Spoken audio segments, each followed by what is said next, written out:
Bleach is known for giving some of the most badass fights in all of anime, but this one in particular is truly something special, and it was one of the 5 moments I was looking forward to seeing most adapted in the 1,000-Year Blood War arc. That is the Battle of the Kenpachis, Zaraki versus Unohana. Not only is it the most metal fight in all of Bleach, it is not only the bloodiest fight in all of Bleach, and not only is the most just raw freaking slam damn sundown slam, it requires a great deal of sacrifice and involves my favorite character of the show, or at least one of my couple favorites, Zaraki Kenpachi. Hello, it's Westside Otaku, and I didn't record my reaction to the episode because, I don't know, just haven't been in a reaction mood lately, but I thought I would share some impressions of this episode. If you want more, subscribe to the channel.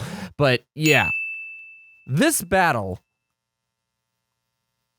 was awesome. And obviously, if you haven't watched 1,000-Year Blood War or read the manga, then stay clear of this because there's spoiler-heavy stuff here, so you have been warned. Because what we have in this battle is literally just 2 killers, 2 people that crave battle, that they have gotten the title Kenpachi, somebody that is a masterful killer that seeks the thrill of a challenging fight that puts them on the edge. And that's what these 2 people are.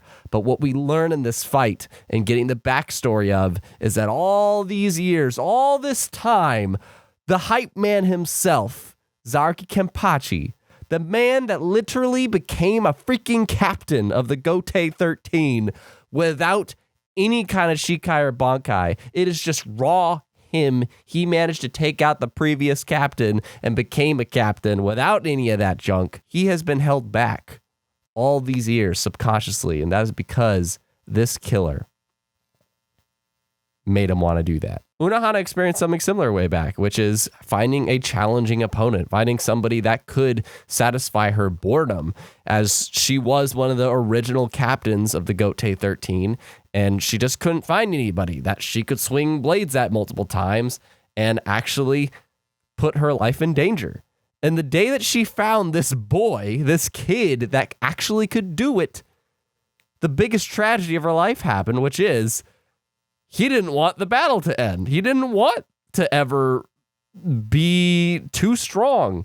So literally, he has spent his entire life just handicapping himself, and not just with the eye patch, but subconsciously doing it all the time, only becoming as strong as he needs to be to not die.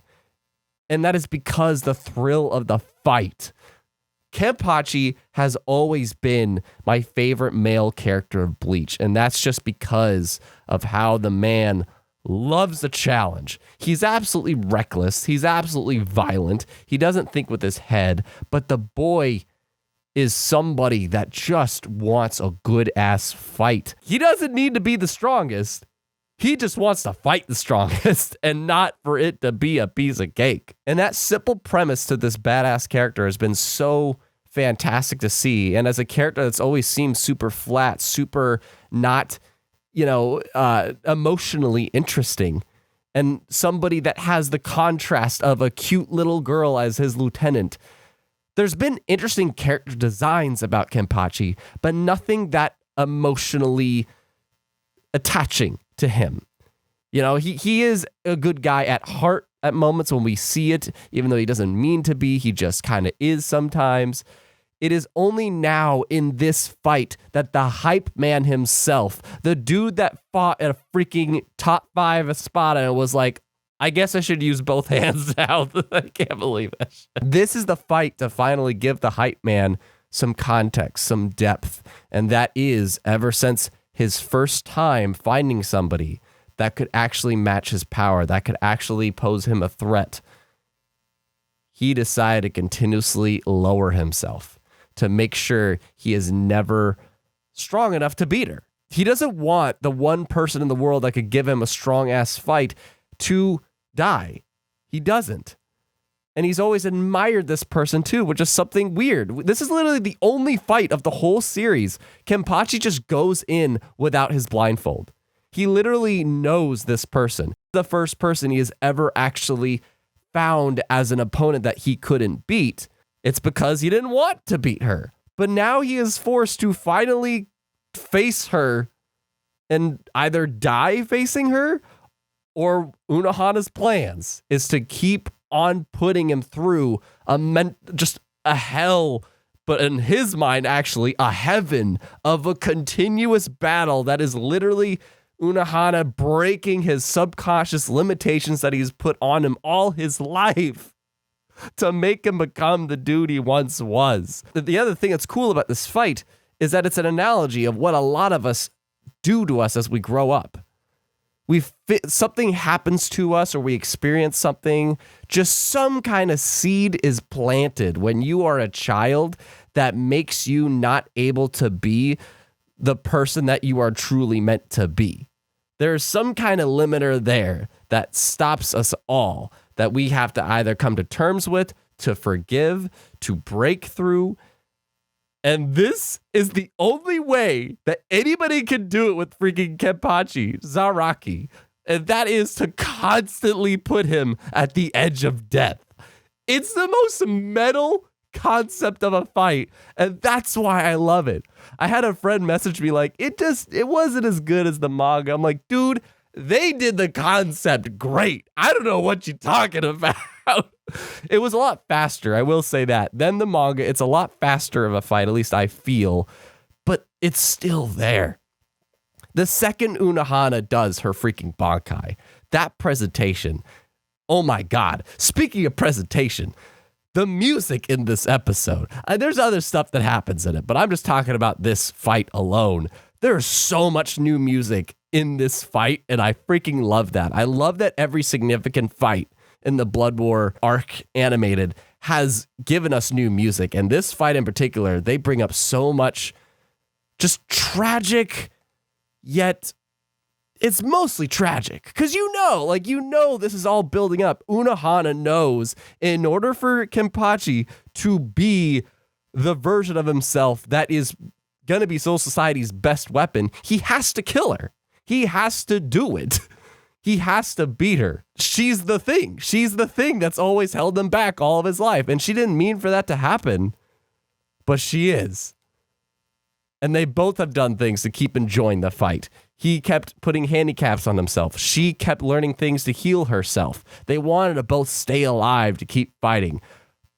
But there has to be one of them that is strong enough to take on these Sternritters.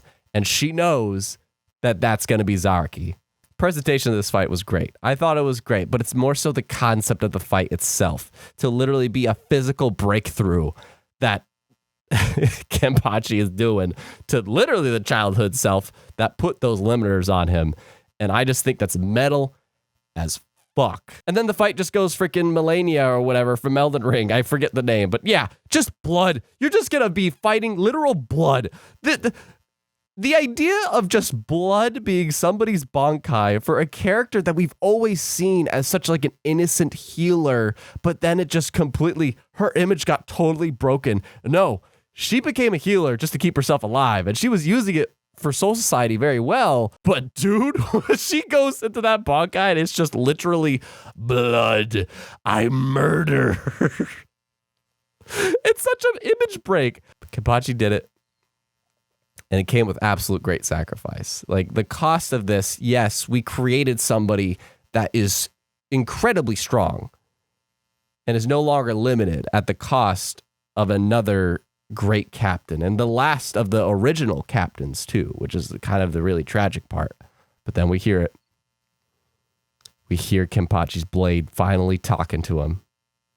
He is finally no longer limited. And not only is he at the peak of what he can be, he hears his Zanpakuto. And dude, I'm telling you what, stay tuned for that shit. Because that is the final moment. All I'm going to say, I've experienced 4 out of 5 of the moments I've been waiting for Blood War. Wait a minute. It's supposed to be 50 episodes, and we're only like 10 episodes in. Have you already experienced 4 out of 5? Yeah, because the first 4 out of 5 moments, they're during the first battle stuff, and it's hype. But, you know, the 5th and final one, you stay tuned to our boy, the hype man himself, Zaraki Kenpachi. You stay tuned to that boy, because he is the 5th and final moment. The most well-animated fight of Bleach, however, is the video you can see on screen. And let me know, what is the most badass awesome fight of Bleach you have seen. Does this top them? Where does it rank on the scale for you? Let me know in the comments, and don't forget to be geek, be proud, be awesome.